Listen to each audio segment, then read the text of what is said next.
let's flash back to the 80s and 90s, where elementary students received 3 recess breaks and PE daily.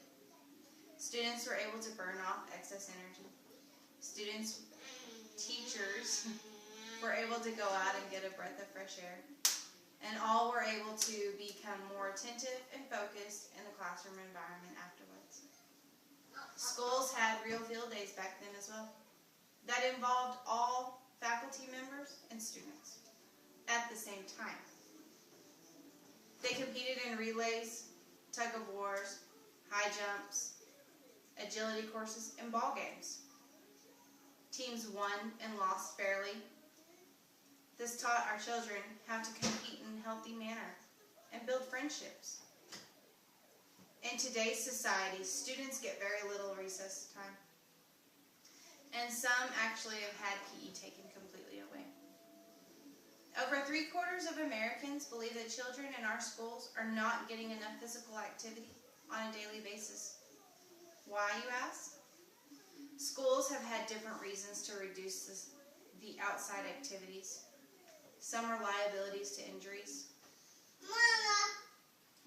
Others are strangers coming on campus. Bullying had increased on some of them because of lack of supervision, which leads me to the budget cuts and losing our teachers. So, in my research, I found that when No Child Left Behind Act of 2001 was created to boost scores on standardized tests, and schools had to cut back the activities and classes that did not directly relate to those tests. Standardized scores determine the amount of funds schools in the districts would receive. The higher the scores, the more money. States then received the federal money, and then the states got to decide who deserved it, so to speak. 91% of Americans agreed that recess helps children stay focused and retain lessons in classrooms. Schools should reinstate more recess time to encourage socialization beyond the classroom, to give our children an opportunity to develop stronger bonds with their friends. Also, how to interact and get to know people, basically how to learn how to play. Just like an adult, concentration is broken. There's fidgeting, daydreaming, off-task behaviors that disrupt the classrooms. In more children, obesity is on the rise. If you brought back the recess, they would give them more exercise, teach them healthier behaviors, help them develop a physical well-being. It also has been discussed that children's mental health would improve as well. Decrease the stress levels and anxiety that they have suffered from. When there is so much being demanded on them to receive these high scores, so their schools can receive these funds. Several schools over America have found organizations that provide quality